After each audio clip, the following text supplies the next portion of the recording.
As a, as a young citizen of India, armed with technology, knowledge, and love for my nation, with a vision of transforming India into a developed nation, I'm joining Shobhit University. What about you? Very good morning to all the participants from India and abroad. Shobhit Institute of Engineering and Technology Meerut, deemed to be university, and its centers of excellence, Center for Informatics Development Solutions and Applications, and Center for Industry 4.0 Technology Studies and Application, in association with African Asian Rural Development Organization, ARDO, New Delhi, organize this weekly international webinar series on open source digital technologies towards self-reliant India, Atmanirbhar Bharat. Today is the 90th edition of the webinar series, 3rd September 2022. This webinar series takes place between 11:30 a.m. to 1 p.m. Indian Standard Time every Saturday. On behalf of the Honorable Chancellor, His Excellency the Secretary General Ordo, Honorable Vice Chancellor, the faculty members of the university, and on my behalf, and as Professor Emeritus and Chairman of Centers of Excellence, Center for Agricultural Informatics and E-Governance Research Studies, Center for Agribusiness and Disaster Management Studies, Center for Informatics Development Solutions and Application, Center for Industry 4.0 Technology Studies and Application, and Center for Health Informatics and Computing. Let me welcome our guest speaker of today's webinar, Dr. Suresh Motwani. He's a General Manager from Solidaridad, New Delhi. And he is going to talk on very important topic, sustainability frameworks and standards for agricultural commodities, and he will draw from global experience. Once again, let me repeat, sustainability frameworks and standards for agricultural commodities, global experience. I wish to inform the participants and the speakers that the university regularly conducts two webinar series, namely National Webinar Series on Doubling Farmers' Income by 2022, Atmanirbhar Bharat in Agriculture, and on every Thursday at 11 a.m. and International Webinar Series on Open Source Digital Technology towards Self-Reliant India, Atmanirbhar Bharat, on every Saturday. Agriculture, technology, and digital technology for rural India to smile, shine, and roar. Under this international webinar series, these two centers of excellence, this is Center for Informatics Development Solutions and Application and Center for Industry 4.0 Technology Solutions and Application, have organized 89 lectures so far on various important topics. Let me give only titles of this webinar series for the benefit of our participants and our guest speaker of today. Open technologies to provision simple and economical IT infrastructure. A roadmap for students using free and open source software and reaching goals of Atmanirbhar Bharat. Open source software and industrial IoTs for SMEs. Free and open source software adoption / business model. Open data platform for smart digital government. Technology imperatives make in India for self-reliance. Edge artificial intelligence. Data governance for self-reliant India. Digital India transforming governance and society. India's email service, citizen@inmail.com, in 22 constitutionally recognized languages. Ecosystem architecture for digital transformation. Education system cyber critical infrastructure. Seizing opportunities in open innovation and value creation network in the digital world for self-reliant economy. Ensuring food safety and compliance through technology. Digital India, urgent need for semiconductor manufacturing in India. Technology investment in agriculture value chain. Technology investment in agriculture value chain. Role of foreign direct investments. Entrepreneurship and skill development. AI design pathways. The rise of platform economy. Revisiting value chain governance. The era of automation, industrial robotics, and Industry 4.0 Indo-German perspective of technology transfer, skill gap analysis, and opportunities. Role of artificial intelligence in healthcare, current developments in diagnosis and vaccine research, digital agri-tech and agri-startup perspective, health informatics network value chain, e-health system and beyond, leveraging emerging technology for ensuring transparent and traceable agri and food supply chains, unleash the power of citizen development for enterprise software development, e-governance models towards sustained quality services to citizen backed by technology. Indian MSMEs to adopt Industry 4.0 technology capabilities, urgent need for mentorship and accelerator. Building public digital platform using microservices and APIs. Health informatics network value chain, early childhood development and learning. Health informatics network value chain, clinical AI interface between machine learning and health informatics. Health informatics network value chain, importance of social medicine and community health in the times of health emergency. Gravity filter, a simple low-cost solution to the drinking water treatment in rural India. Open source GovTech startups, empowering growth with automation. Digital transformation in small enterprises and small businesses of India, challenges and opportunities. National Digital Twine Program, need for a robust geospatial infrastructure. Industry 4.0 in MSMEs, benefits of indigenously developed PlapCAD from National Informatics Center. Mass serialization and anti-counterfeiting solutions to fight illicit trade. Cybersecurity, risk, challenges and solutions, intelligence approach to reduce cyber risk. New Internet IPv6 root server toward Atmanirbhar Connected Bharat. Indian startups, reflections and possible policy interventions needed for scaling up to Gram Panchayat. Blockchain and crypto for digital assets platform, pathways for digital global trade. Robot as a service, leverage technology to solve enterprise challenges. Space startups, connecting to international markets with the emerging business models. Economic enabling technologies for future vision. Vivekananda Secondary Education and Skills Development Mega Project, its potential impact on rural entrepreneurship and the rural economy in India. The Sports Grail, a digital sports media platform and prospects of Indian sports industry sustainability model. Pharma 4.0, Industry 4.0 applications to pharmaceutical manufacturing, path to a digital transformation. Accelerate and scale non-linear growth through partner ecosystems. Technological renaissance and human capital, a perspective.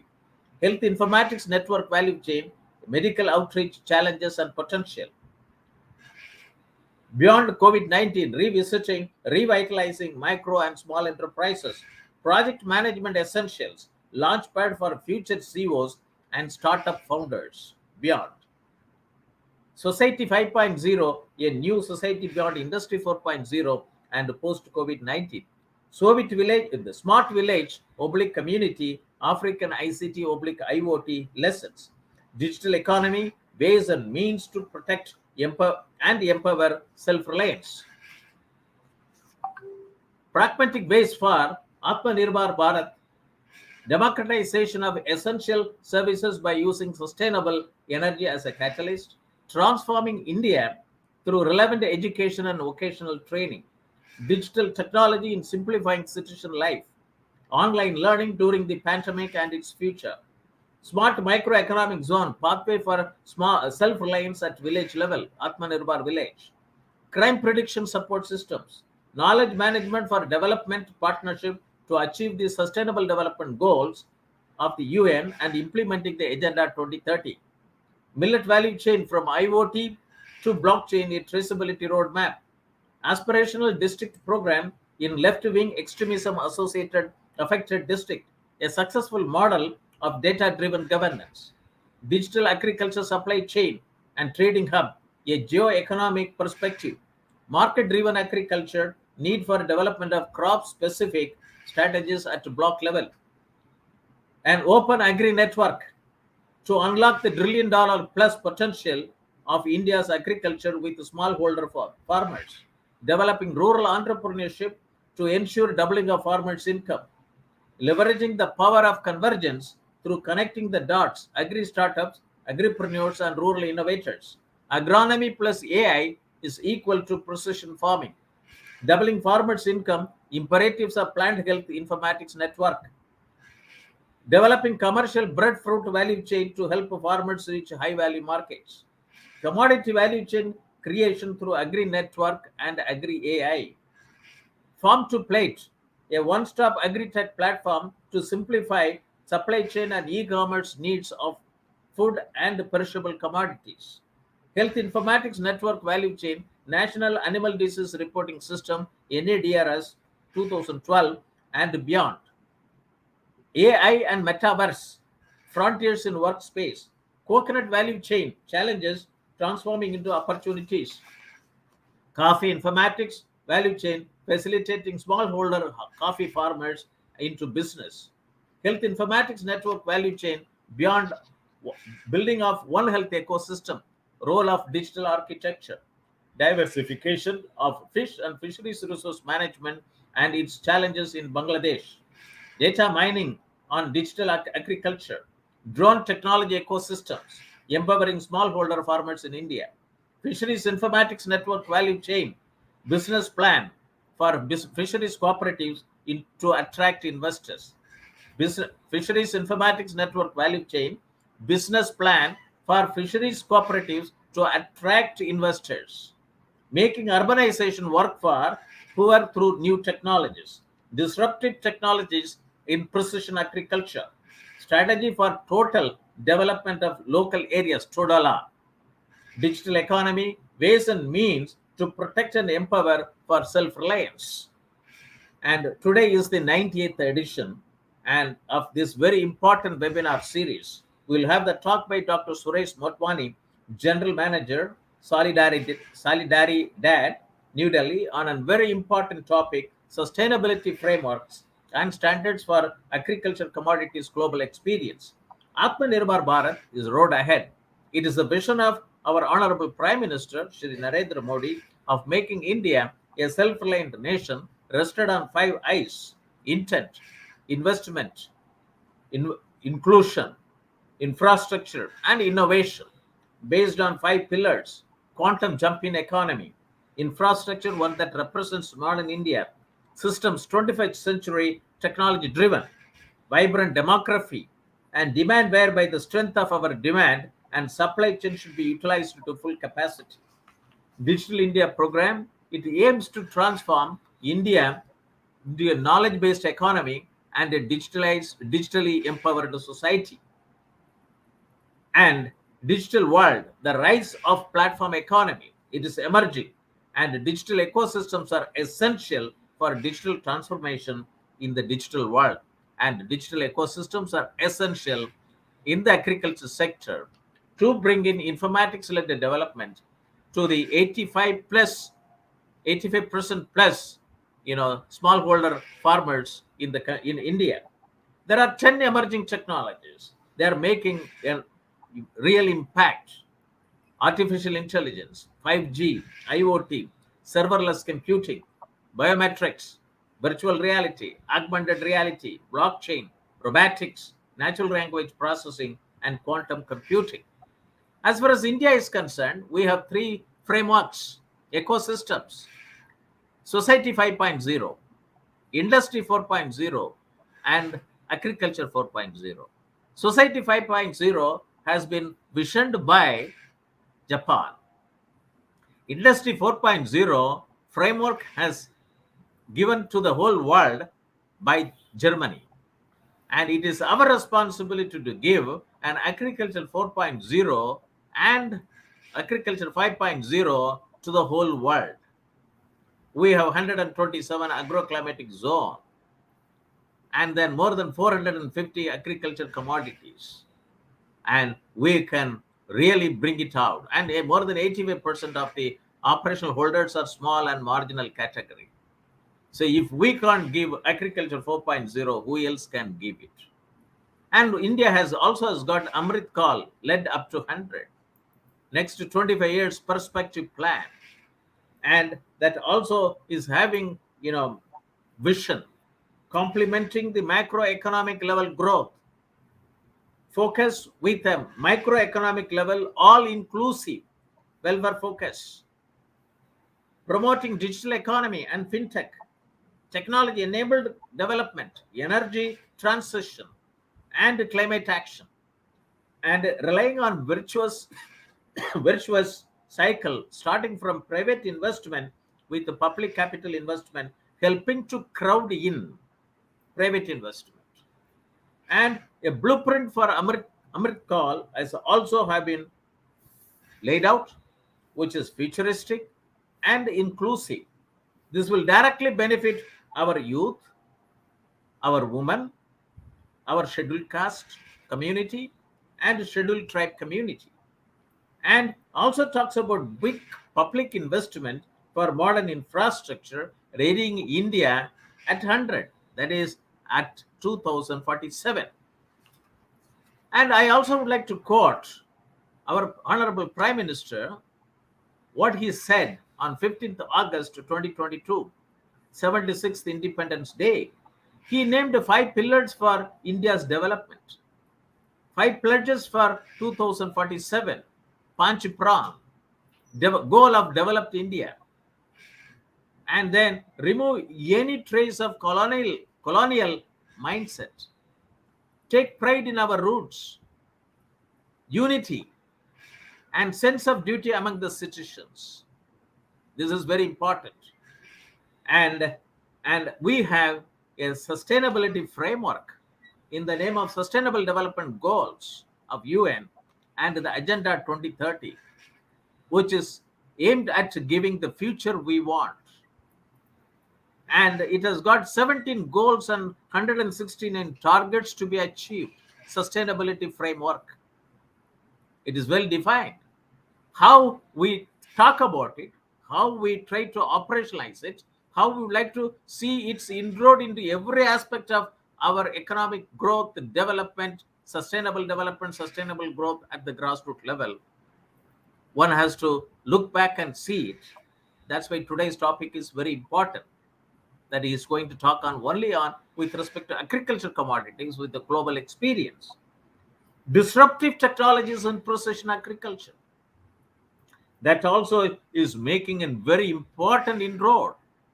India, we are changing from the traditional agriculture to productive agriculture, and India is said to be a land of villages, having about something like 6.5 lakhs villages, and it produces about 50% of the job opportunity, and it is getting affected through climate change. It has got both the direct and indirect effects on agricultural productivity, including changing rainfall patterns, severe drought, flooding, and changes in the geographical redistribution of pests and diseases.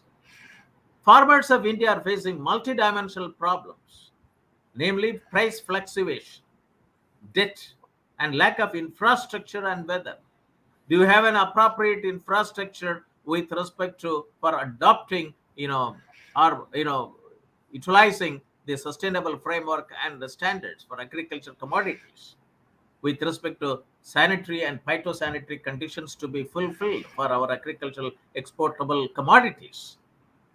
And then Indian farming community consists of about 14.5 crores operational holdings, after which more than 85% have small and marginal farmers. They need timely, location specific, personalized information for effective control on their production, risk, and then market their produce to identified market opportunities. Many national level programs, be it Digital India, Make in India, Skill India, Startup India, and Stand Up India, or Grown Up India programs have operational difficulties at the for its impact at farm level and farmer level. Maybe that drone technologies are under the Make in India are making impact at the farm level. Otherwise, people don't want to get into the farm level. They don't want to walk to the farm level. And Honorable Prime Minister, he said at the 7th Governing Council meeting of Niti Aayog held on 7th August 2022. I would like to quote. In his opening remarks, he stressed the need to focus on modernized agriculture, animal husbandry, and food processing to become self-sufficient and global leader in the agriculture. In one sentence, in the opening remarks, when many of the honorable chief ministers of the states were present, except some few for political reasons. And he said it that there's a need to focus on modernized agriculture, animal husbandry, and food processing to become self-sufficient and global leader. And then in the closing remarks, he talked about 3 T's, TTT. Each state should focus on promoting trade, tourism, and technology via every Indian mission around the world. The country will not have to, in the end, and the state must focus for reducing imports, increasing exports, and identifying opportunities thereof. It's a very important opening remark and closing remark. And then I also would like to quote State Bank of India's special report on agriculture, July 2022. It says India could have 20 to 30 million tenant farmers. 20 to 30 million tenant farmers. What are we going to do with that? With whom? And they are the food security network. And Kisan Credit Card scheme should be tweaked to make it a livelihood credit card. Livelihood credit card. So that the 20 to 30 million tenant farmers also can get benefit out of it. We would like to quote the recommendations from the Doubling Farmers' Income by 2022 report 2018. It talks about reforms towards digitalization of agriculture systems. The report has been submitted in 2018. I was closely associated with this committee report, volume 11 and volume 12B. I was closely associated as the group leader. 12B talks about the digital technology in agriculture. It has suggested 7 mission mode programs to undertake digital technology in agriculture. One is that synergization of Digital India program, Make in India program, Stand Up India program, and the Skill India programs for transformational reforms in agriculture sector through smart rainfed farming, smart irrigated farming, and smart tribal farming. And this is digitalized agriculture. Digitalized agromet advisories and agricultural risk management solutions. Digitalized agricultural resources information system and micro level planning for achieving smart village and smart farming. Digitalized value chain for about 400 agricultural commodities. 400 agricultural commodities. The report talks about it. Digitalized access to inputs, technology, knowledge, skill, agricultural finance, credit, marketing, and agribusiness management to farmers. And digitalized integrated land and water management system per drop more crop. Digitalized farm health management for reduction of farmers' loss. And this is public health, farmer health, plant health, animal health, soil health, water health, fish health, and environmental health, which I have been talking about since 2011. And this is a $1 trillion data economy. With the GIS technology, with the big data analytics and AI, we can bring in, at a village level, a complete decision support tool with respect to integrated farm health management. I foresee a data center employing 5,000 people as a data analyst, data engineer, data scientist to talk about only integrated farm health management. Because 75% of the disease come from animal COVID-19 situation. And everything is vertical in the country. And we can be a leader. And these 7 mission mode programs, digital technology in agriculture, even though it is 4 years, neither the Niti Aayog nor the Ministry of Education, nor the Ministry of Electronics and Information Technology, nor the that relevant people are not in a position to come out with an action plan as to how to operationalize the 7 mission mode programs at the farm level. There's not even a national workshop, except this university, Shobhit Institute of Engineering and Technology, conducts every week on national webinar series on doubling farmers' income by 2022, because we were part of the committee. Whether the Minister of Agriculture talks about or not, it is our responsibility as the higher education institution to propagate what is needed in the country. We launched MTech in agricultural informatics to strengthen digital technology in agriculture. None of the educational institution, neither IITs nor NITs nor 1,500 deemed universities have not taken agriculture as a use case, even though India is an agrarian economy. And it is a must for every higher educational institution, not only agricultural universities, to work on agricultural research at the grassroots level problems. And then it is also recommended networking and digitalization of all primary agriculture cooperative societies, primary fisheries cooperative societies, and the dairy cooperative societies. And it is the need of the hour by creating CoopNet and automation of each cooperative societies. And this is very important. Today's topic is sustainability framework and standards for agriculture commodities, a global experience. Let me prepare the participants to understand and listen to our speakers talk. It's a much better manner. United Nations Forum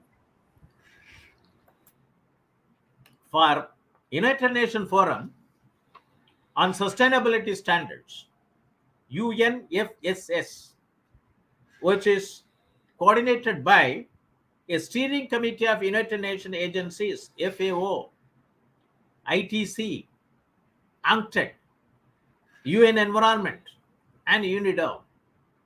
And this helps, this sustainability the United Nations Forum on Sustainability Standards helps producers, traders, consumers, standard setters, certification bodies, trade diplomats, non-governmental organizations, and researchers to talk to each other. Find out more about voluntary sustainability standards, VSS, and influence decision makers at the intergovernmental level. I do not know whether the 6,500 block level agriculture officers know about such existence. They are the Facebook, they are the LinkedIn, they are the Twitter for the 14.5 crore operational holders. And they have really blocked the development. And with almost 500 private sustainability standards, PSS, yes, in 199 countries and 25 industrial sectors, the PSS systems have become a new market reality as a tool for sustainable supply chain management, marketing, and competitiveness. Most private sustainability standards are B2B standards and represents the foundation of international trade. Artificial intelligence and big data analytics can facilitate these standards to be made understood to the farmers and farming for the stakeholders of the farm agriculture commodity value chain. Understanding non-tariff barriers is a key for sustainable growth and development. Regulations and standards are at the center of global trade. Regulations and standards. Some 96% of the world trade is affected by at least one regulation. That is called a non-tariff barrier, non-tariff measures. Tariff measures are coming down, but non-tariff measures are going up. And NTM cannot simply be eliminated because they serve to ensure food safety, protect health of human, animal, and plants, fight pests and diseases, and protect the environment. The key to solution lies on increasing transparency of non-tariff measures or barriers. Voluntary sustainability standards are special rules that guarantee that the products you buy don't hurt the environment, the people that make them. The number of these standards have grown recently, and they can now help to build a new, greater economy. The voluntary sustainability standards, VSS, focus on economic sectors like forestry, farming, mining, or fishing. Concentrate on environmental factors like protecting water resource and biodiversity or reducing greenhouse gas emission. Support social protections and workers' rights. Home in on specific parts of production processes. Global agriculture practices, global gap. It is still a gap. Even though its acronym is very good. Good agriculture practices. But it does not reach to the farmers. It's a gap, big gap, widening gap. It's a farm management certification scheme. Farm management certification scheme pioneered by supermarkets. The ISO 26000 provides guidance to businesses and other organizations on social responsibility to improve their impact on workers, natural environments, and communities. Voluntary sustainable standards also support groups like small-scale farmers or producers in developing countries, cover a full range of environmental impact throughout a product's life cycle. The 7 mission mode programs, digital technology in agriculture, facilitates operationalization of the sustainability standards. Identify and promote best practices and support continuous improvement. Norms and standards that are used to ensure that a product in question is produced, processed, or transported in accordance with certain sustainability metrics such as environmental impacts, basic human rights, labor standards, and gender equality. It has global goals, sustainable development goals, greenhouse gas protocol, and the principles for responsive investment. Principles for responsive investment. They are all global goals.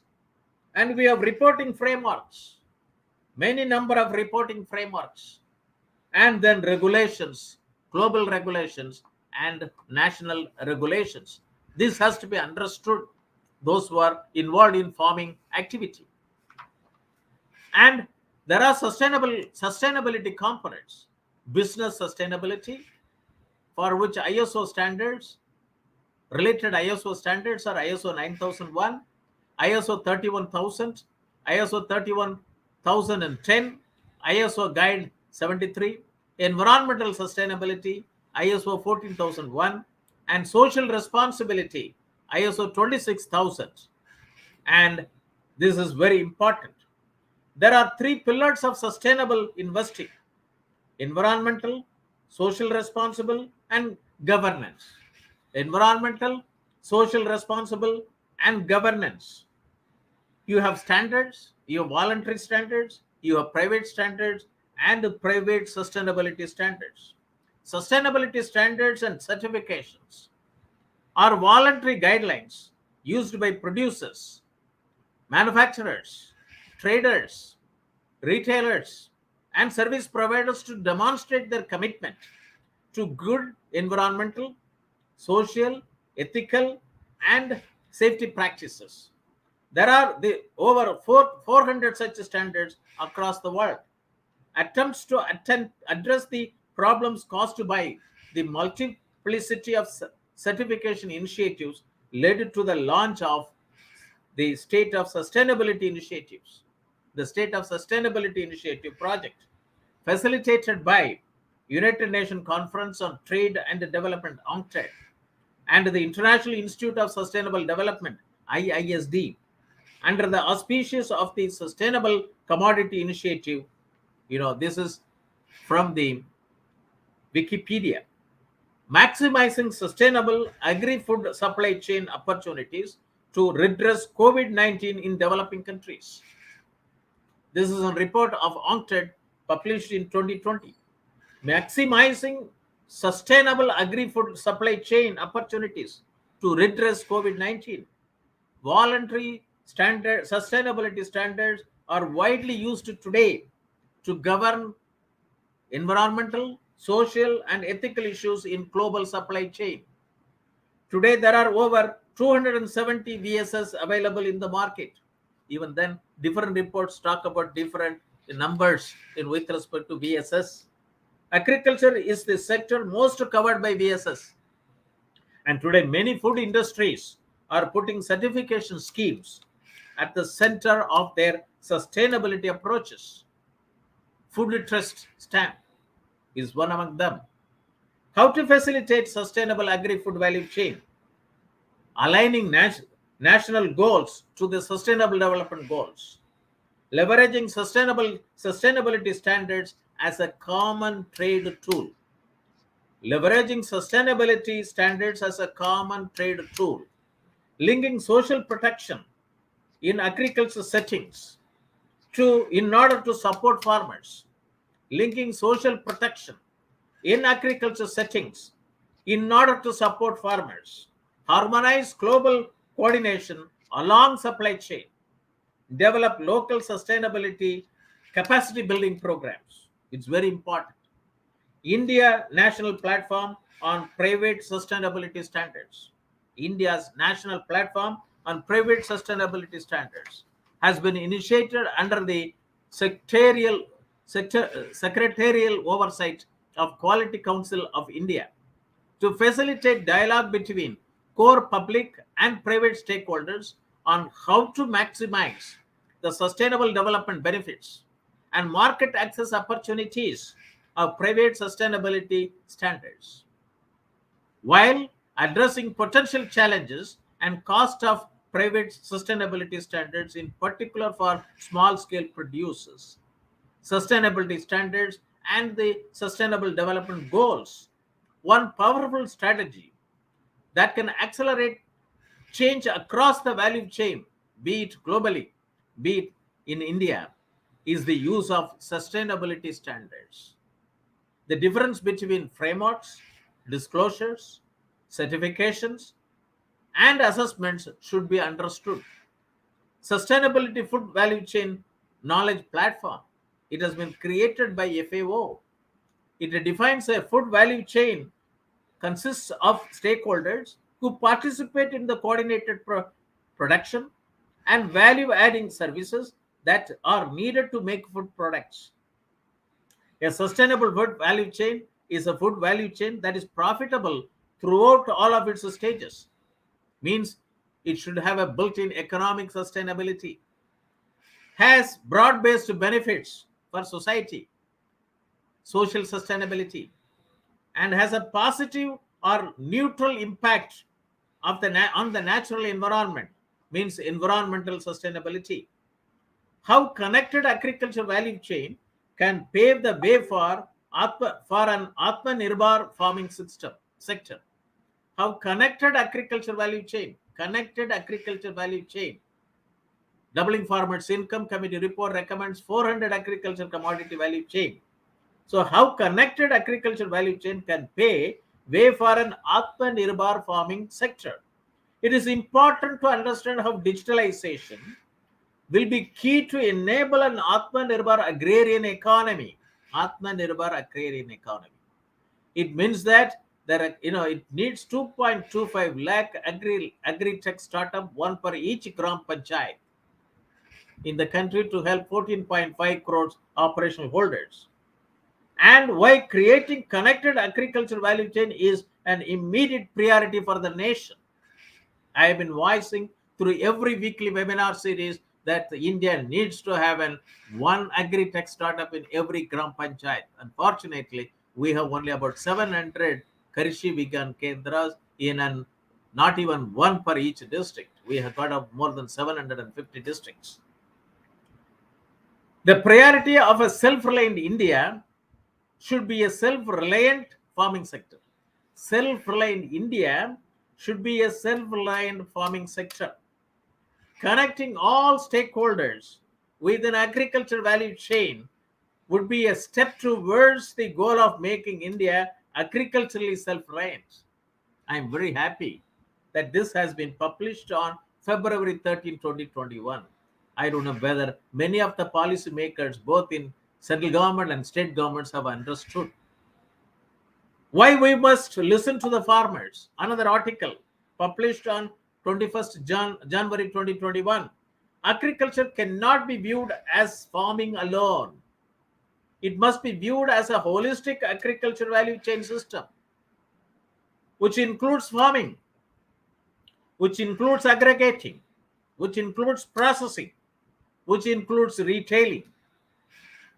Across this system, there are multiple actors, farmers, traders, retailers, and etc.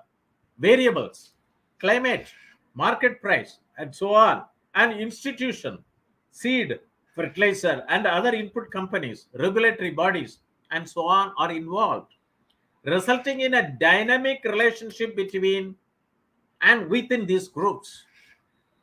So agriculture cannot be valued as a farming alone, and the farmers, some group have taken the country for a ride for more than 10 months during 2020 and 2021. However, often these relationships are not taken into account when making policies, just as critical perspectives like those of farmers are discounted. And this leads to an increased power imbalances between actors, with marginal and smallholder farmers getting excluded from the agriculture value chain. We need a robust agriculture value chain which can transform India's farming sector. So digitalized agriculture value chain numbering about more than 400 are necessary. Since agriculture is the mainstay of rural India majorly, there is a significant percentage of small and marginal farmers and MSMEs are involved in agribusiness value chain. There are about 2 million MSMEs are involved in agribusiness value chain. 14.5 crores operational holders and 2 million agribusiness MSMEs in the agriculture value chain. And agriculture value chain in simple words refers to the whole range of goods and services essential for agriculture product to travel from farm to its final customer. Sustainability standards in global agri-food supply chain, and it has been well written article in sustainability standards in global agri-food supply chain.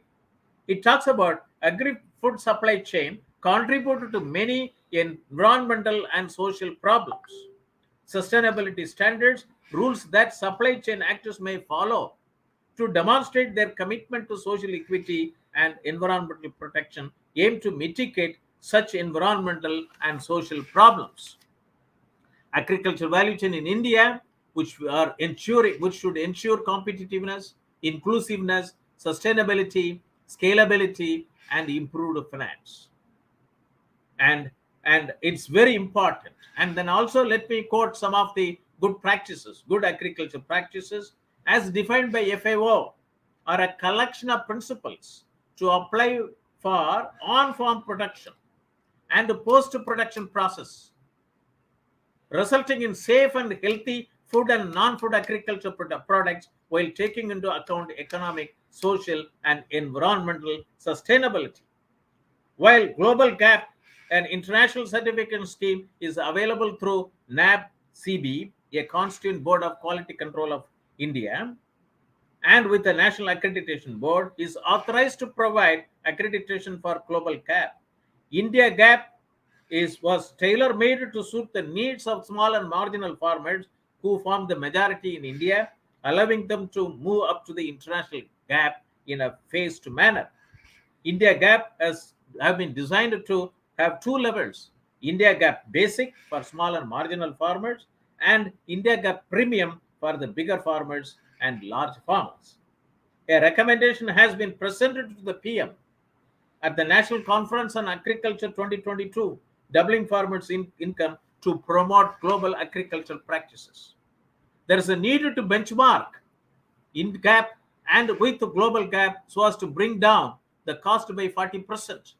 Need for extensive services to promote gap. Needed to draft NGOs in extension services. Participatory Guarantee Scheme of India is a quality assurance initiative that is locally relevant, emphasize the participation of stakeholders, including producers and consumers, and operate outside the frame of third-party certification. Sustainability assessment of food and agriculture system of FAO is another framework which has got 21 themes, 58 sub-themes, and 116 indicators, including for crops, livestock, forestry, fisheries, and aquaculture enterprises. Voluntary sustainability standards have emerged as a market-driven tool that allows companies to credibly respond to the growing demands. And globalization and the rise of trade in intermediate goods have led to the growth of global value chain. According to the synopsis of the guest speaker, sustainability standards, frameworks, and certifications are the guidelines and the set of practices to move supply chain towards sustainability. It is estimated that more than 8% of the agricultural land in the world, more than 8% of the agricultural land in the world is certified under different sustainability standards. Organic is the biggest sustainability standard in terms of both area and product variety, representing around 1.5% of agricultural land worldwide. 8% and organic 1.5%. 8% of agricultural land have been certified under various sustainability standards, and organic standard in only 1.5% agricultural land worldwide. The rest is vast opportunity. Multiple product standards, codes such as Fair Trade, Global Gap, Organic, ProTerra, Rainforest Alliance, RTRS, RSPO, UTS have a lower coverage of a specific product than single commodity standards because of their wider scope. The trend varies by geography and commodity markets. In developed countries, there are greater prospects for expanding sustainable consumption. And in low and middle income countries, the biggest barriers are cost of certification and lack of knowledge and awareness on sustainability issues in the value chain. Great opportunity for undertaking an certification diploma program to train rural youths of rural India. With this background, let us now turn to the address by our guest speaker, Dr. Suresh Motwani, General Manager, Solidaridad, New Delhi, on a very important topic, sustainability frameworks and standards for agriculture commodities global experience. Today's topic will motivate and galvanize the participants watching over telecast through facebook.com/Shobhit University India, youtube.com/Shobhit University in, or linkedin.com/company/Shobhit-University. Let us unlock the opportunities in India at the earliest. Let us create as many number of NGOs as possible to promote agriculture extension services on sustainability framework and standards for agriculture commodities. Let me introduce the guest speaker to the audience, Mr. Manish. Dr. Suresh is a specialist supply chain development across various global agro commodities and especially edible oils. Currently, he coordinates Solidaridad's sustainability initiative in agriculture, especially in edible oil supply chain in Asia. He has held many positions in the international and national organization focusing on the area of sustainability, agricultural research, extension, entrepreneurship, and policy advocacy for more than 20 years. I am very lucky to have him in today's talk. He is having vast experience in developing and managing successful public private partnership models and innovative digital extension and knowledge transfer models. Innovative digital extension and knowledge transfer models across various countries in India. Dr. Suresh has been instrumental in facilitating the development, ground implementation, market uptake, and strengthening processes of various national and international sustainability frameworks and standards for many agriculture commodities, especially edible oils. Since last one decade, he has been key in the development and promotion of sustainability standards and a multi-stakeholders platform for soybean, palm oil, and many other oilseeds crops. He is actively involved in various multi-stakeholder and dialogue platforms for facilitating transforming towards building a more sustainable edible oil industry. He was one of the key experts in the development of Indian Palm Oil Sustainability Framework, popularly known as IPAS framework, China Sustainability Soya Guidelines, Indian Standards for Sustainable Soil, and many other national, international sustainability standards. He has published many research papers in Journal of National Repute and presented paper in various national and international conferences. With this, I welcome Dr. Suresh Motwani to address the international webinar series on open source digital technology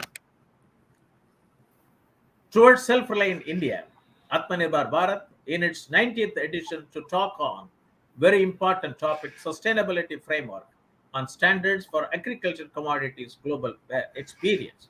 Over to you, sir. Thank you. Thank you. First of all, I should thank you, Professor Moni and the Shobhit University, for inviting me to discuss on these sustainability standards, especially in the agriculture field. Dr. Moni already briefed the many things about the background, how these sustainability standards working, some of the initiatives already present. But I believe, being a 50-year-old organization's practitioner in the field for developing these sustainability standards, I have still sufficient information to share with you. So the one presentation is there. We will discuss how this all sustainability standards in the agriculture sectors grow. We as an organization, Solidaridad, uh, is around 50 years old organizations working on this segment. We are present almost every country in the globe. We have the offices more than 44 countries, and the different initiatives on the different commodities we are working on since 50 years now. Whatever the global standards, the regional standards, the national standards, the commodity specific standards, or the sector specific standards. In the next slides, I will brief you about the how the journey was, and based on this journey, the experience, and the different stakeholders consultations, we are in position to be share what will be the way forward, or what should be as a country like India we need to be do to further strengthen these global framework and the national standards in these agriculture sectors, especially when Dr. Moni already briefed, we as a country has the huge potential in the agriculture segment. If we can lead the 4.0, 5.0, and the further development in this sector, the agriculture connected with the sustainability and the further link with the ICT, IT initiatives to develop our portfolio in the different commodities. The different commodities is around 320 different crops we are growing in India like countries. So we are present as an organization in the global level. Certain global commodities, we initiate our work with the global commodities. Being global organizations, we review the different supply chains from the different countries to the different approaches, or the based on the producing countries, the requirement there, or the issues, the agenda, and the requirement from the developed countries like from Europe, from the US. So we find out the different global commodities where we primarily focus in the initial days, but as organizations we subsequently work, and based on our experiences, it's not only about the commodities you can see on the screen, the global commodities, but this directly linked with the farm systems.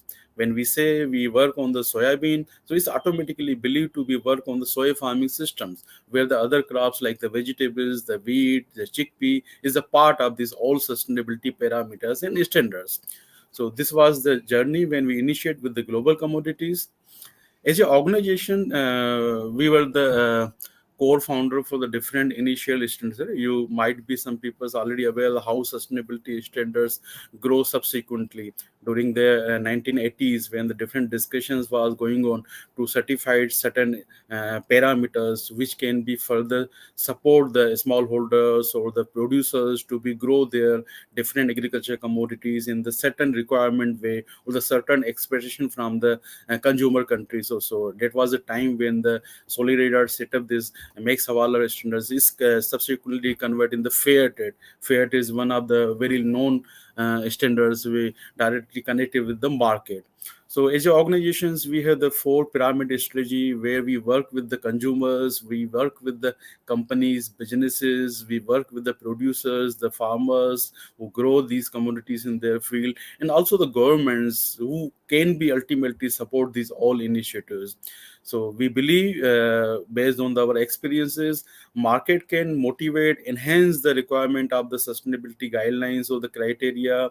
The consumers can ask for the different requirement, or the producer can self-motivated to be adopt the sustainability guidelines. But ultimately, it will be the regulation body, the governments of the different countries, different states, different regions, ultimately to be promote these integrated way of the sustainability guideline on the different sectors. It might be the commodity specific, it might be the region specific.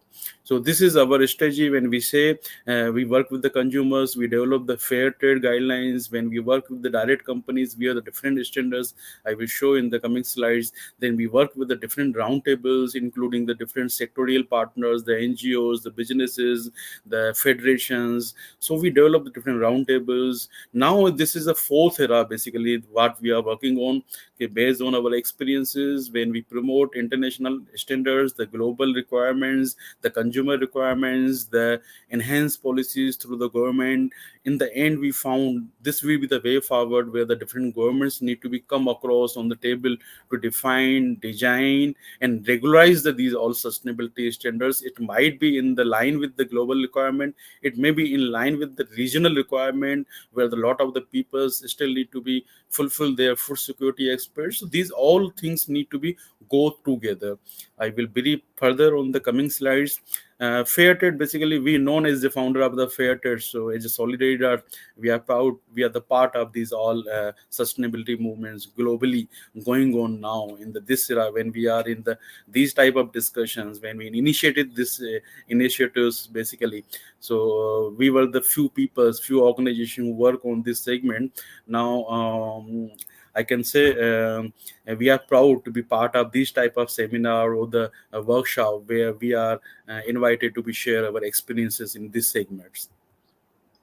So these are the three pillars, basically, when we talk about the sustainability framework, sustainability standards, sustainability guidelines, sustainability protocols.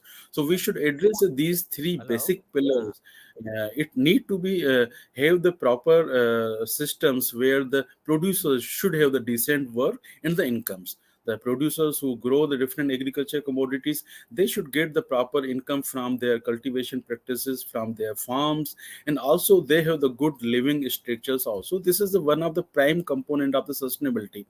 And sometimes when we talk about the sustainability framework standards, the many I can say the misunderstandings was there. People only talk about the environment, people only talk about the climate change, people only talk about the greenness, the green environment. But as a term sustainability, we also need to be include the social characteristics. We also need to be include the well-being of the smallholder farmers. We also need to be including the fair and the sustainable supply chains. When we talk about the sustainability, it's not going only about to be the grow the crops. It's also linked with the connected with the good market in the sustainable way, where the producers can get their better income from the market in areas of the providing good quality products from the farm fields. So these may you can see how the gradually these type of standards grow. Around 1980 was the time when the different standards comes across on the different requirement from the different market. Initiatives was there in the Europe initially. Then now in this state we have more than 500 different standards. It might be the voluntary sustainability standards, but other than this, also we have the some of the regulated mandatory standards available in the agriculture segments. So these are just indicative slides I show. I will brief you about the all available standards. So in the I can say that we can divide these all standards in the different groups. The initiators of the different sustainability standards are different. When the private sector, when we talk about the companies, they have the certain requirements. Some of the global companies, some of the different way reputed companies, they design their own standards, own sustainability guidelines. So this is the one of the set of the standards where the companies like Unilever, they have their own sustainability guidelines. The other companies, based on their requirement, based on the commodity, based on the products what they are prepared, they have their sustainability standards. The another sustainability guidelines is belong to the federation or the association of the industries. For example, in the sector like milk, as Amul is the one company, but in the sector like milk, there's the many other companies come across to be develop the some sort of the basic sustainability standards who can be directly linked with the all stakeholders. So this industry consortium, they have their own different standards. The global gap is one of the nice examples. Dr. Moni already provides some background on the global gap. This is basically the standards developed by the different businesses together, especially the supermarkets in the Europe. Then it is regularized in the different countries now. The third set of standards is the purely voluntary standards. Generally, the NGOs, the non-government organizations, or the CSOs, the social service organizations, they develop these type of standards. So we as an organization, we count ourselves as a CSO, NGO. So the standards like fair trade, the rainforest alliance, the different organic sustainability standards also, the NGOs backup is there. Then the another set of standards, I will also provide some examples in the coming sheets also. The alliance of NGOs, the different NGOs come together for the common cause. For example, some of the sustainability standards probably working on the environment sector like triple C also. This come across through different NGOs like the Greenpeace, the WWA, the Solidaridad, the IDS. These type of organizations together come across to be designing some sort of the sectorial standard, the sustainability framework. Then we have the public sector land standards. I say that this public regularize standards directly back up with the governments. This can be the way forward. So we have the many standards now ready. For example, we have the USDA organic certification from the US. Malaysia has their own sustainability standards like MSPO, the Malaysian Sustainability Palm Oil. Then the Indonesia, they have their own sustainability guidelines. India also have their own sustainability guidelines for the soybean and for the palm oil. So these type of sustainability standards based on the approaches. When the initiator is the NGO, the initiator is businesses, initiator is the business associations or the government. There are different standards now present in the sector, including India and the many other countries. So here I will discuss how these standards are working with the agriculture commodities in the different regions. So you can see the different this logos on the screen. Different standards are available. Sometimes it's very difficult to be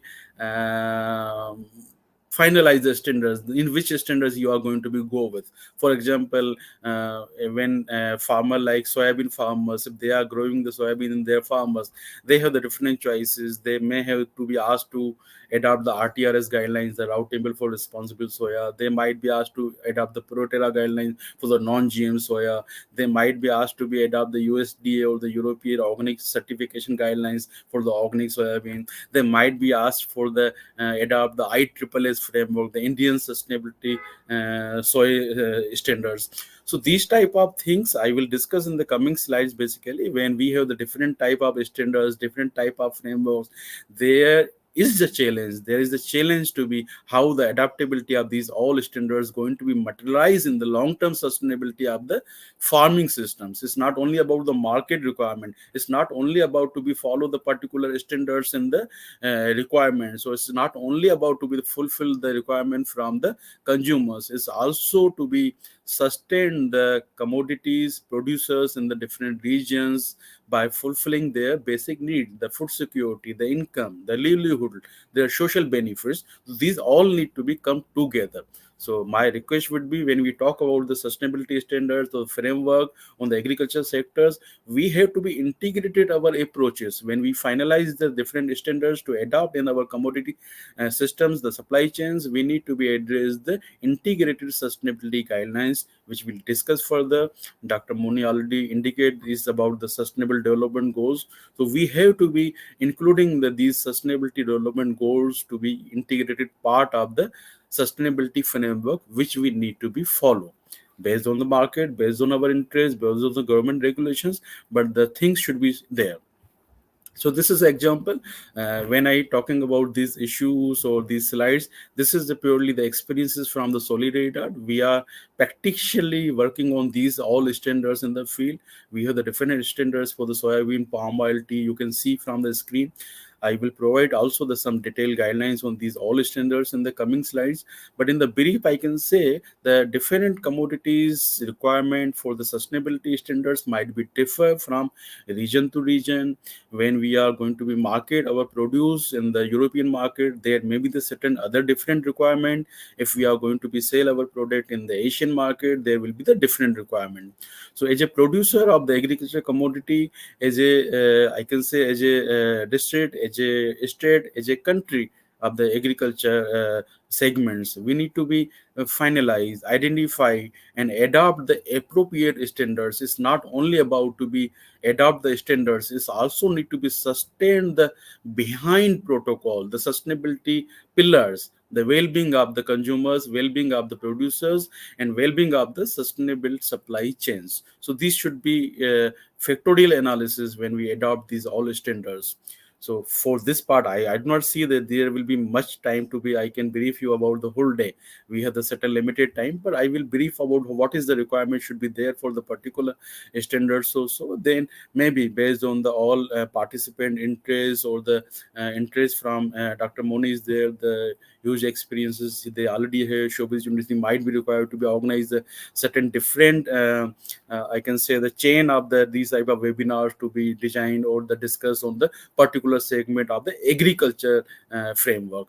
And maybe when Dr. Moni suggests, we can initiate one of the short course or the course curriculum for the interest of the participant to get into the more deep inside of these all sustainability standards. So this is the existing status. It's not always same in the every country they adopt the sustainability standards.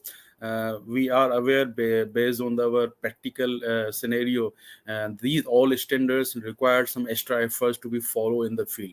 So based on the how the countries performing in terms of the income, in terms of the adaptability or the acceptability of these additional voluntary guidelines.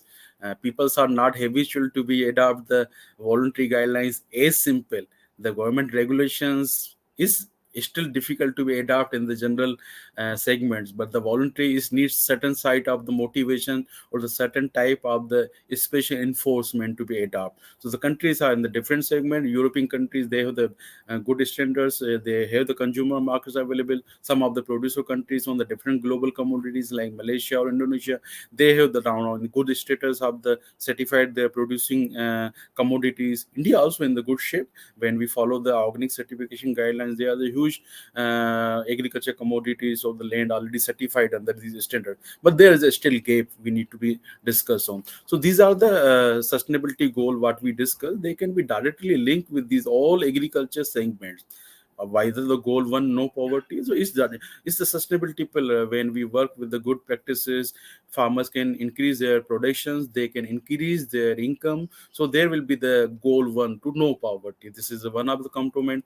Zero hunger. So through this all agriculture sustainability standards, we have to be move with the integrative farming systems where the farmer or the consumer should have the sufficient availability of the foods in terms of the nutrition. Also, it's not only about the wheat, chana, banana also. It's also include the vegetables also. Then the goal 6 is there, the clean water sanitations.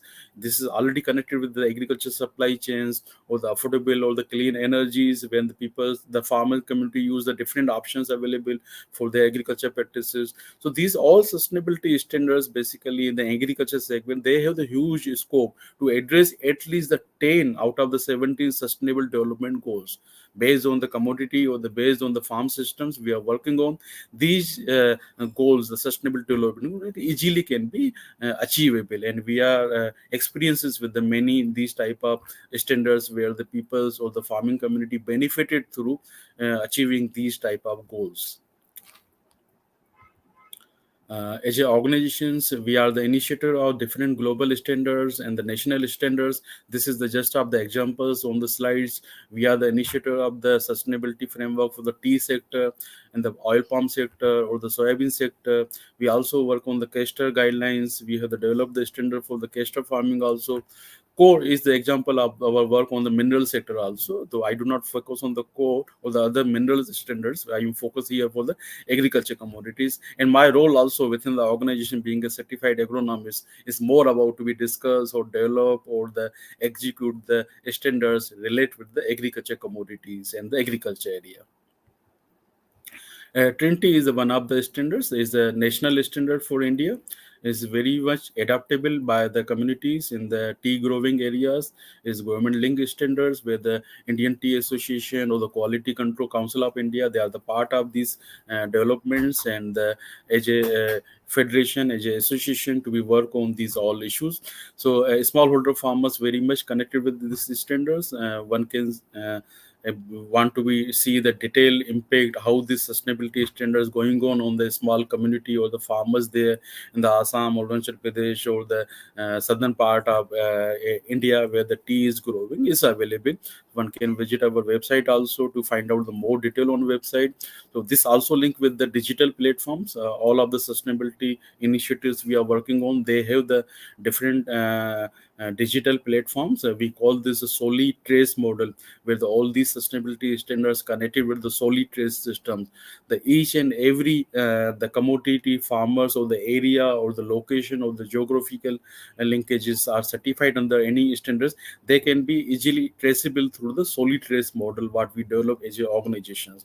So it means to be if the some sort of the consumer packs going on in the market, so consumers are able to be just to screen the QR code available on the products with the particular standards. They can go into the how this the farmer grow these commodities, and ultimately they are using it in the market. In the behind stories, we they are available in our platform. The consumer directly can see if they are purchasing the 1 kg or the 250 gram of the tea from the market. So ultimately this how linked with the smallholder farmers, so the women's benefited from these all purchasing, or how they link with the sustainability standards in their producing areas. This is another model, the region farming system. Dr. Mehta is one of the renowned scientists. Along with him, basically, Solidaridad developed the one innovative model of the 2028. This is the one sort of the methodology where we are trying to be develop the middle path of Buddha in the agriculture sectors. So, organic farming. Dr. Motwani, I think Dr. Mehta is also participating. I will ask him to come to the foreground so that you can also introduce along with the slide. Sure.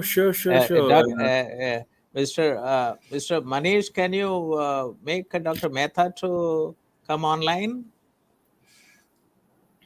It's great to have Dr. Mehta in this session, basically. He's the person behind all these. Mr. Manish, he's in the background. Okay, let him join. Okay, on the back stage, yes. Okay, Good. Okay. Dr. along with the slide. Okay. Thank you. It feels great to join you. I've been listening to both of you right from beginning. Only I had some telephone connection problems. So I'm using my wife's phone Okay. So you can So correct it's it. It's Ilan Mehta, but actually it's Dr. M.H. Mehta. Okay. okay. Thank Wonderful. you. Uh, Okay, mm, Mehta Sahab, let him continue. You please be on, and then let him finish his talk, and then you please join. yeah, yeah. Okay, I okay, think thank you. Suresh should carry on with his excellent presentation.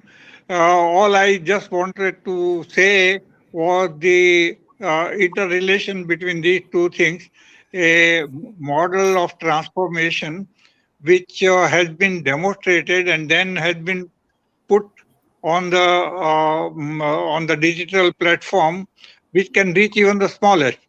And I think in the next step, it would be a really great thing for sustainable farming model, even for the tribal farmers in millets, as well as many other crops and many other regions.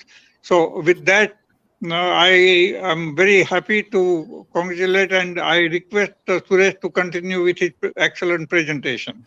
Please continue. Thank you, sir. Thank Thank you. you very much. So we were discussing about the different sustainability standards in this context as an organization when we have the person like Dr. Mehta who developed this model, the 2020 model.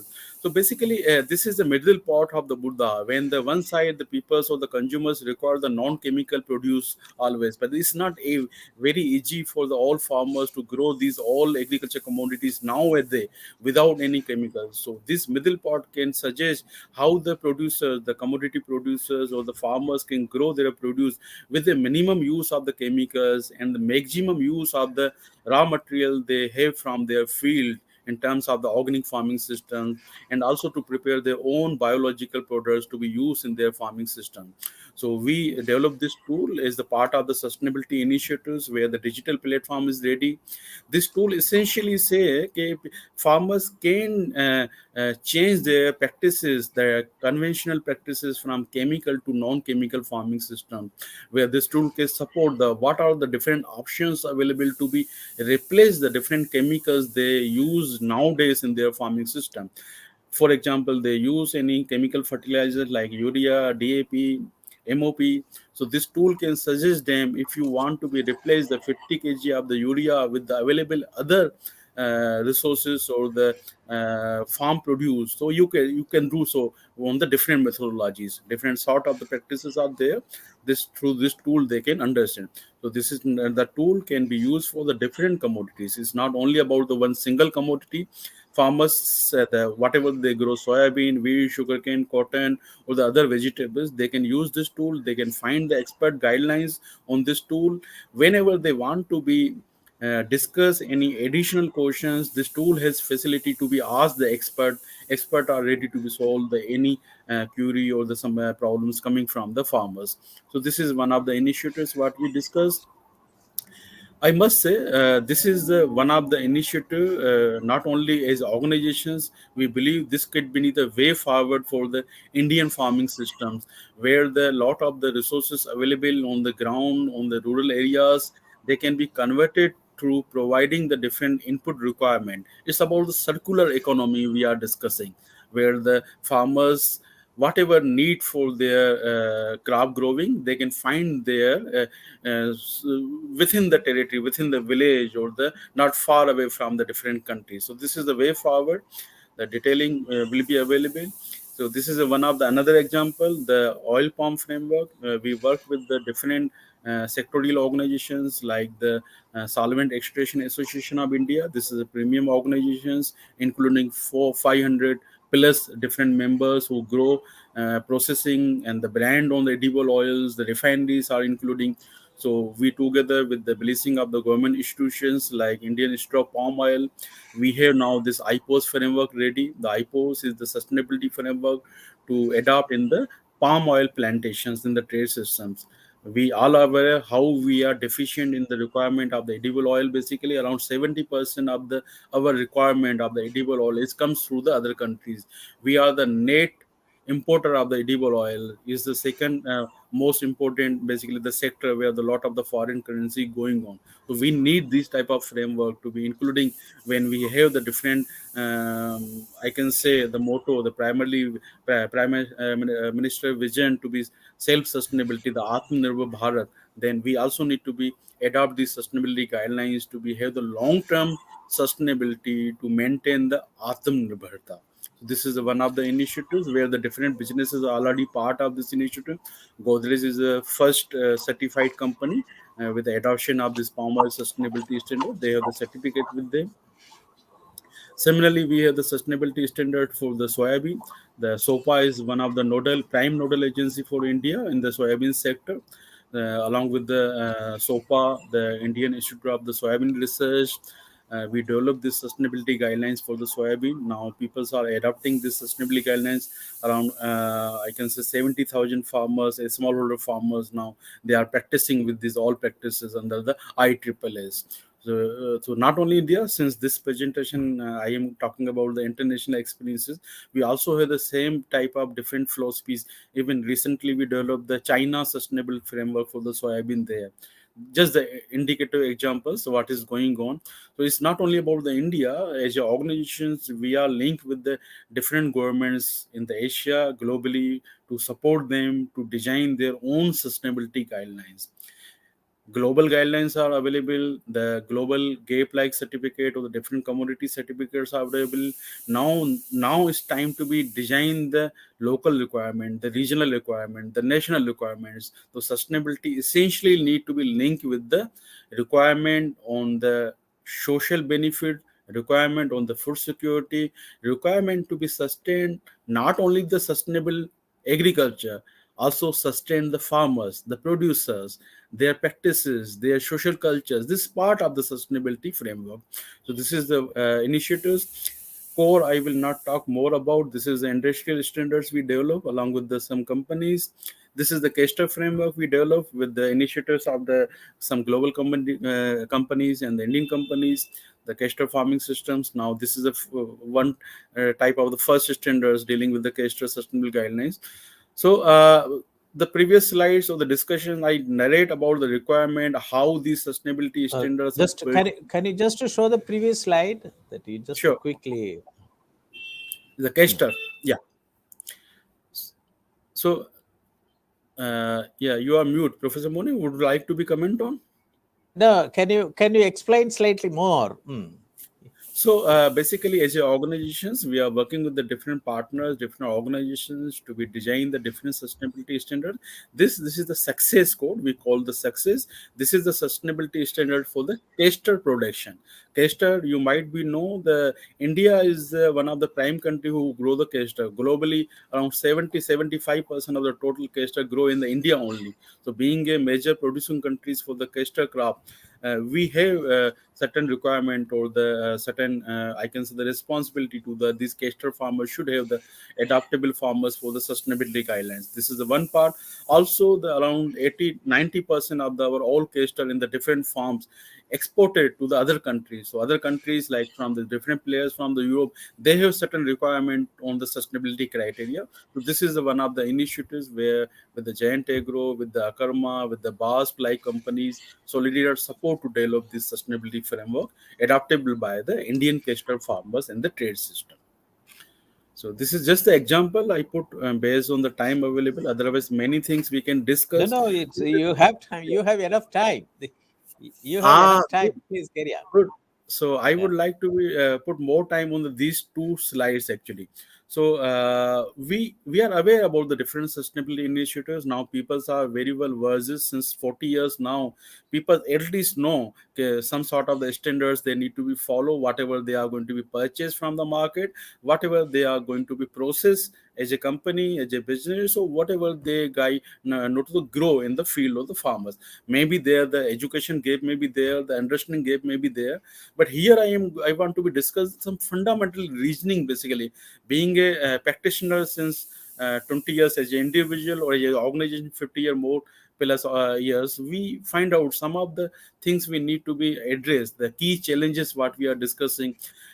These sustainability standards, when we are going to be adopt as a producer, as a farmer. If I am going to be adopt these sustainability standards, so there should be the sufficient market to be purchase my sustainability grow produce. So this is one of the challenge where a lot of the farmers, when they voluntarily accept these all guidelines, then they also need to be have the market uptake for their produce. This is one of the challenge. And second is to the basically in the general phenomena, the sustainability requirement come through the western countries.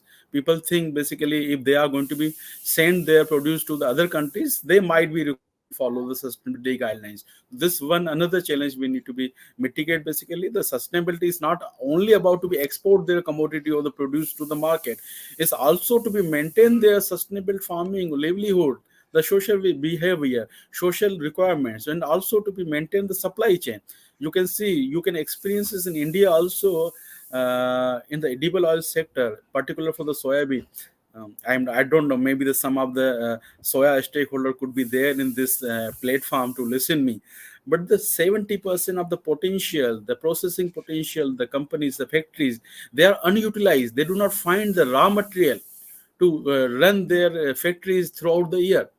So it's the sustainability challenge to manage your own facilities, run their own factories on the full year with the full capacity. You have to work on the sustainability of the soybean plantation, rotations also. It's not only about the requirement from the Europe. It's about the run your own company. You need the raw material. So this is one of the sustainability pillar what we are discussing. The another important aspect, basically when we adopt the sustainability guidelines or sustainability standards, there's a requirement to be certified from the third party always. Not always, but the many times if the market required any sustainability standard, then should ask for the how this is certified, or how they believe this produce coming from this reliable sources under this sustainability criteria. This includes the cost. This has the cost to certify their farm field. This has cost to be certified your practices in the field also.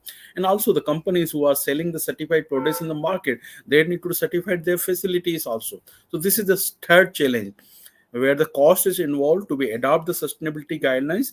There should be the price premium from the market. This is one of the elements we need to be discussed as a challenge. The another is about the smallholders agenda. We expect from the smallholders in case of India, not only India, you can talk about the Asia. The in range of the 70 to 80% of the farmers are smallholders with the less than 4 hectares of the land with them. So when we ask these type of sustainability requirement from them, as a smallholders, they might have the different issues, the concern in terms of the cost involved, in terms of the awareness, in terms of the educations to be how to be adopt the sustainability guidelines. So these need the systems. This needs the some sort of the I can say the subsidy schemes. It can be the some sort of the company's promotional activity or the consumer movements where the farmers can able to be adopt these sustainability guidelines. The fifth challenge I can see when we talk about the sustainability framework, the standards, this really lack of the mandatory regulations and enforcement. Certain standards are available from the governments, but in general, when we talk about the agriculture sector, the mandatory systems are not as available as should be. So when farmers grow, it can be available in the gap side. For example, which chemical they use to not or yes or no, basically being the government enforcement is there, but not as the integrated sustainability framework to regularize the all practices. It's not easy also. It's not easy for the government to be enforced for any particular standards for the all over the nations. It might need the regional consultation, the requirement from the states. Agriculture still is the subject from the state in India also. So I do not expect that this is very easy, but this is one of the challenge where the due to the lack of the mandatory guidelines, the regulations, the peoples are not always willing to be adopt the voluntary guidelines. So this is one of the challenge. Another challenge is I discussed in the earlier session also. Okay, we have the many standards available now. For I provide the example of the soybean. There is around 17 standards linked with the soybean farming system. So it is one of the challenge to be decide which standards you are going to be adopt. Sometimes the same company or the same producers, they want to be grow their soybean in the different requirement from the Europe. You might be aware the crop like soybean. The nowadays the India is the only country grow the non-GM soybean. Otherwise, the 90% of the soybean globally is the GM now. From the Argentina, from the US, from the Brazil, Paraguay, Uruguay, they grow the non-GM soybean. So the market for the Indian soybean, being a non-GM soybean, is there in the other countries like Europe or US. So we need to be follow the certain standard like Protera for the non-GM. So we need to be follow the certain. So this is the one of the challenge basically to decide where you want to be send your produce, or what is the requirement from there. You have to be designed or the accept these type of standards.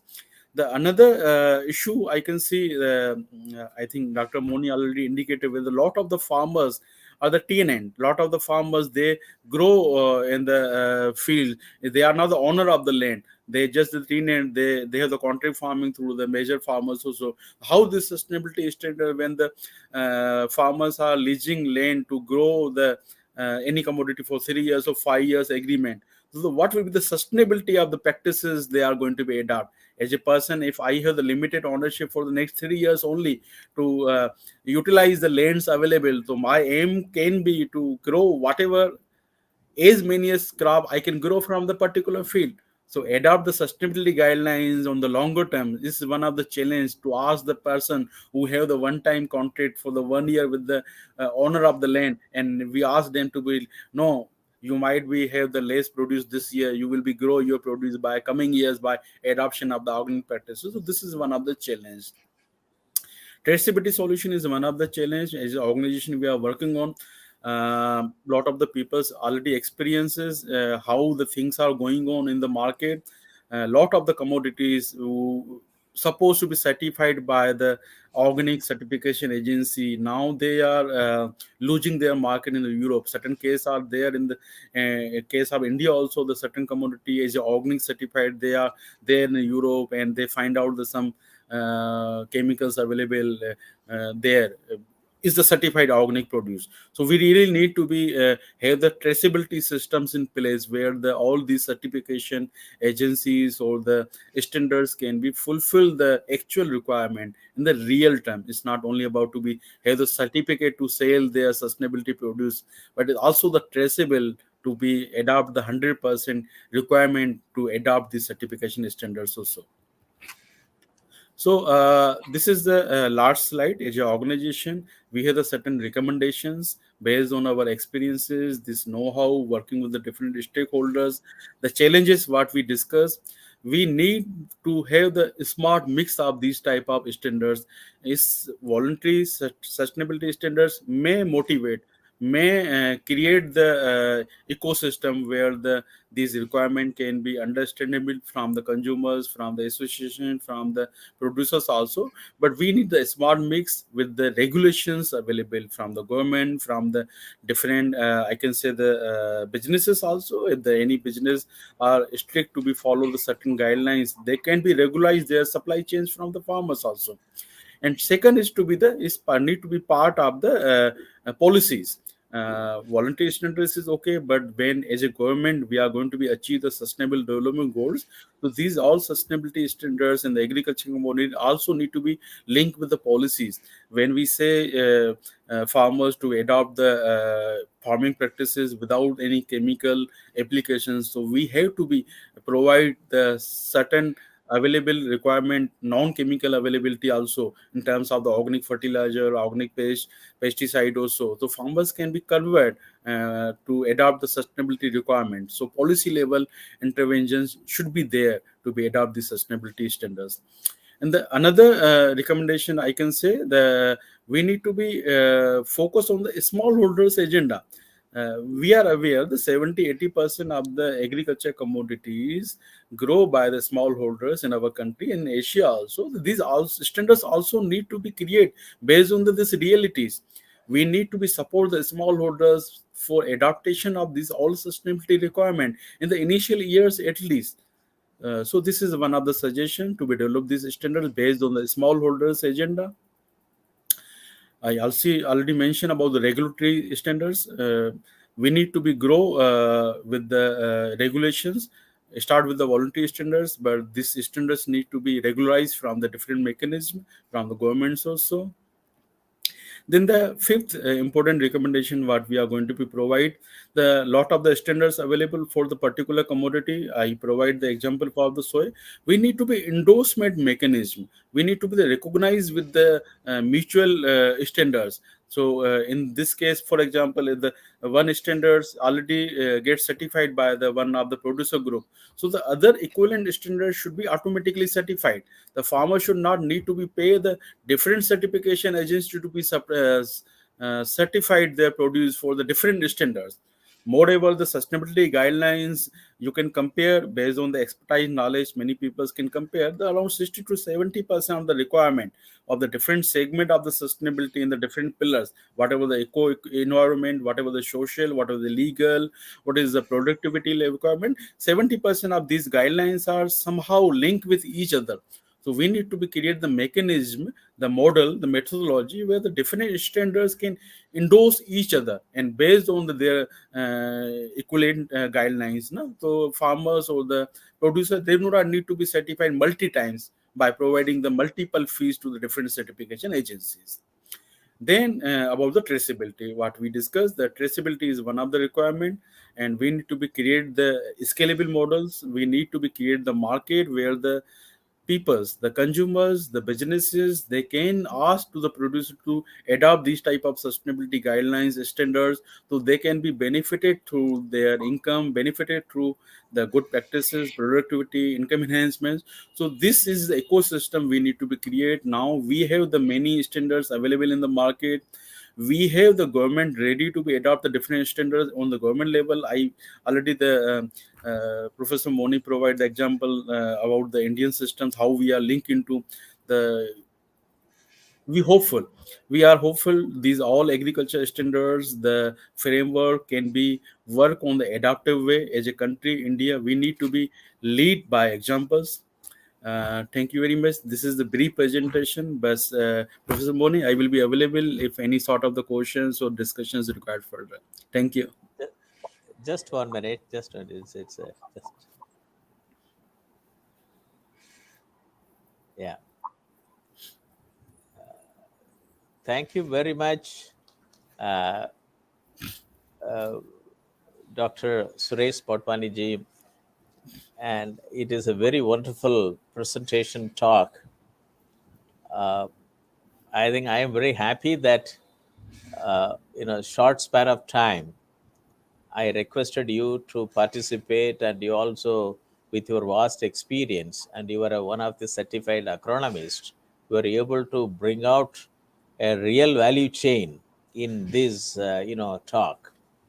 And it is after listening to you, even though I made the initial request that there has to be a strong coordination and cooperation and connectivity between the centers of excellence, 5 centers of excellence, which we wanted to focus on technology towards rural India. And today you have really strengthened that position.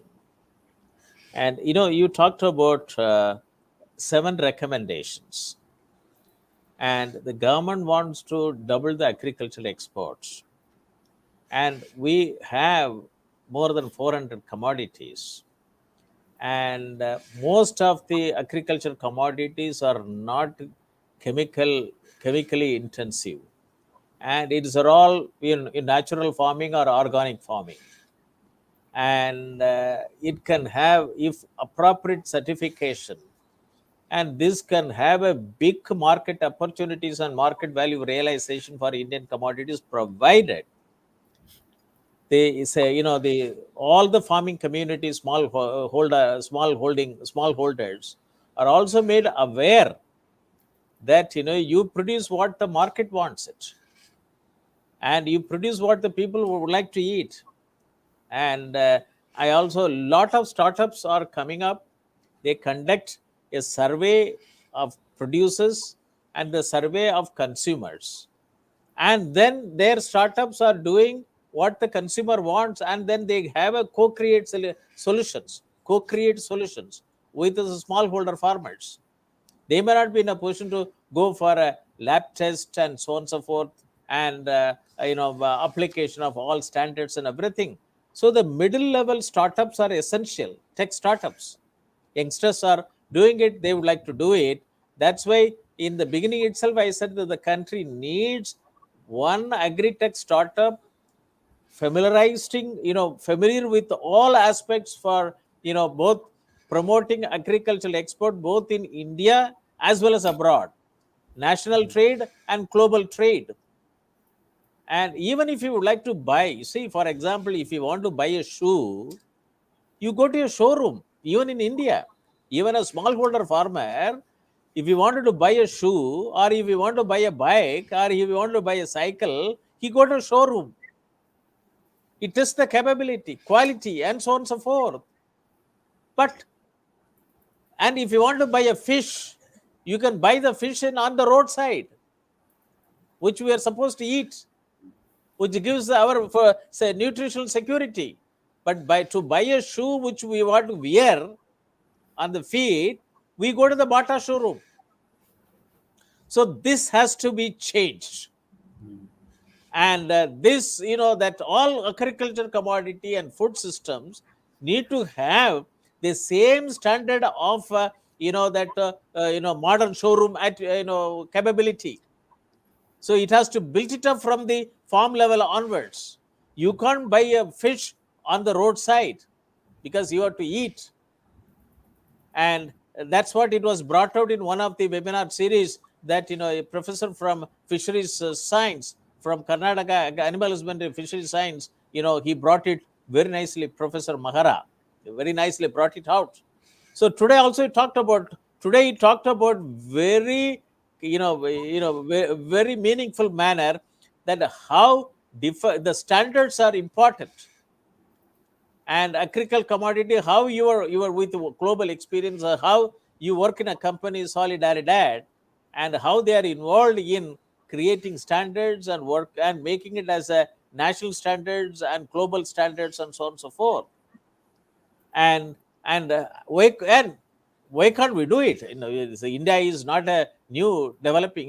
They may say the developing economy. It's an already developed entity. We are the people part of the spices route.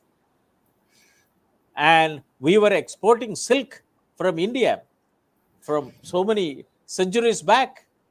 And global trade is not a new thing for us. But the thing is that after the changing in cropping pattern during the British era, and many of the things has been completely made upside down.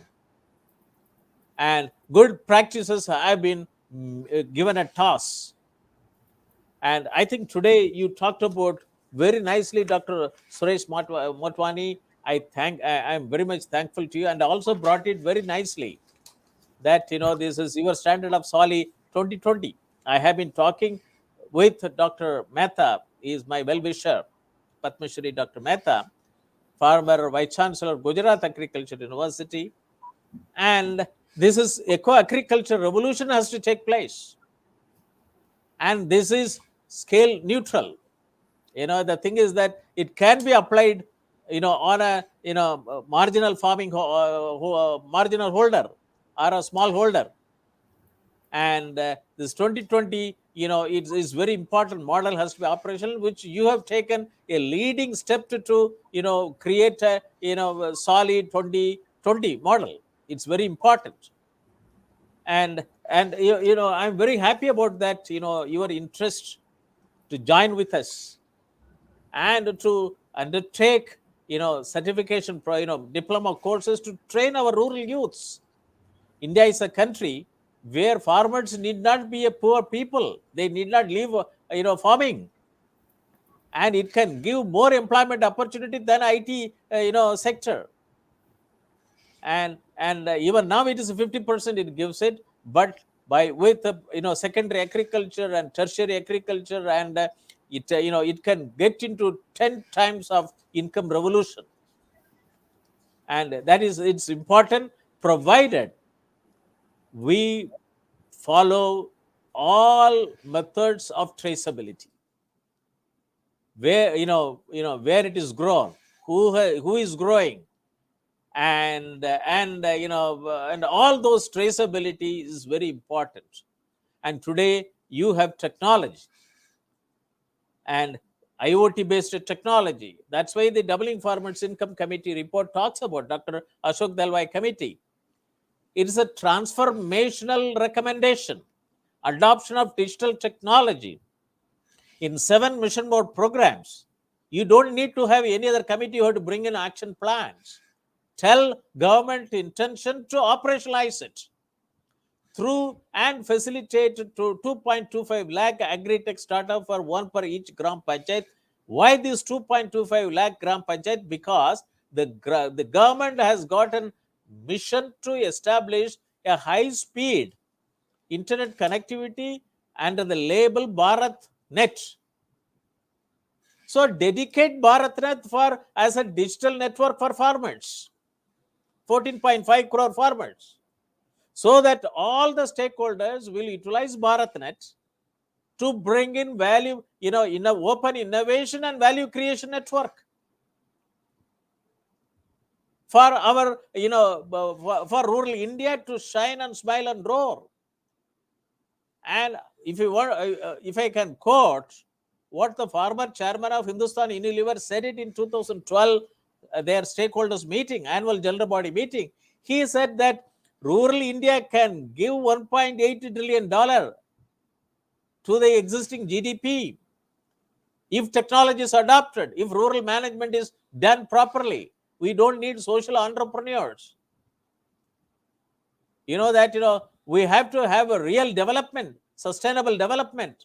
And even if you take dollar valuation, so getting $10 trillion economy through rural India is feasible and possible, provided if you adopt management technology appropriately. Every educational institution should undertake research and development in agriculture sector rather than producing people for American companies. Because India is an agrarian economy. And if India is an agrarian economy, then every higher education institution which gets taxpayers' money has to work for an agriculture sector. It's not only that the 400 agriculture colleges have to generate human resources, and nobody wants to go back for agriculture. They want to be an agriculture officer, either in bank or government department. Nobody wants to undertake plowing, farming, and smart agriculture, technology adoption. You need somebody else to come. So this is a very important talk today, that we have a sustainable framework. How many agriculture science students and engineering science students know about the 17 sustainable development goals? Whether our graduation programs teach about sustainable development goals? We may report, but the thing is that whether it has been made as a doctrine, indoctrinated, various ideologies are being indoctrinated, but the developmental goals are not indoctrinated into the curriculum. Sustainable development goals, and then it goes along without standards. If you want even to stitch a shirt, you need standards. The tailor cannot stitch a shirt for you to wear. It has to go for, it is not a half-assed manner they can stitch, which you can wear. So the thing is that it's 400 commodities, 127 agroclimatic zone, and agriculture 4.0 is a must to come from India. Standards based. Every part of the world should look towards India, Annadata, as a food bowl, and from India, and which we can do that provided we produce what the people want. We can't have a different one. The thing is that we should produce something else, something for people from abroad, and we can produce whatever we wanted with respect to Indians to eat. So it has to be the same standard food to be produced and made it available as a commodity, whether we get the fish product which we get from Vietnam in Delhi, that we have to also same quality of fish products in an processed manner, for Indian fish too. It cannot go as a dead fish with ice, formalin laid ice, and it travels to various places. That so the thing is that, and I also mentioned about fair trade. It's a very important development on which you are participated. You say that you like to have a fair trade so that the retail price, some share of the retail price should go to the producer. Isn't it? That is the fair trade. That's how I understood. And you can't produce everything for the middleman to achieve. They don't invest, they don't work in the field, but they would like to be prosperous. So the fair trade has to be there in every agricultural commodity. It's very important. And I'm very happy that I thought that in view of your talk, I also spent some time to look into various aspects, so that let us motivate lot of youngsters to get into adoption of sustainability standards, not sustainable standards, sustainability standards and sustainability framework at grassroots level. And we can't always train the farming community, but it is possible to train rural students, rural youths, by giving appropriate training and internship to give them agriculture as a preferred job, occupation to be undertaken, even to convert agricultural waste to wealth. And India produces about 18 billion worth of agricultural waste every year. If you produce everything with the good agricultural practices, can you waste this much agriculture? Can you produce agriculture waste? If you would have produced with the good agriculture practices, that is an indication that you produce with good agriculture practices, so that no waste comes out. And it is a circular economy. Like take a coconut one. We had a talk by the then chairman of the Coconut Development Board, and also a former principal scientist from Central Plantation Research Institute, CPCRI. And throughout the world, if you look into it, there are more than 100 commodities are being produced from coconut tree. But why only in India some 4 or 5 commodities are being produced? And why can't we have, and coconut is a good example for a circular economy. Nothing can be wasted. Nothing can be wasted. And why can't we have coconut based circular economy model to show that what can be possible to produce in different parts of the world can take place in India. So that spirit has to come. That is where I have been always telling that we need to have agri-tech startup, one per every gram panchayat. It is a must. We need to have it. And today's topic, and I felt so happy. You also very clearly said it, agriculture sustainability standards and its potential contribution to 10 sustainable goals. 1, 2, 6, 7, 11, 12, 13, 14, 15, and 17. And this is very important, and also given another example of how you come out with the castor oil. 70% of the 70 to 70% production is from India only. And there's it's very important, and also talked about 8 key challenges. I think the centers of excellence of the Soviet Institute of Engineering and Technology, and Dr. Suresh Motwani as an individual, a certified agronomist, and also as the expert from the Solidaridad, let us join together and see to that these key challenges are potential for our growth. the key challenges or potential for our growth at the grassroots level. So with this, I would like to hear your last word as to how we should cooperate with each other, and then I will close the webinar and we can leave the studio. Over to Dr. Suresh Motwani. Professor Moni, I must say, you are going to be a great direction now, basically, when we talk about how these discussions can be linked with the center of excellence.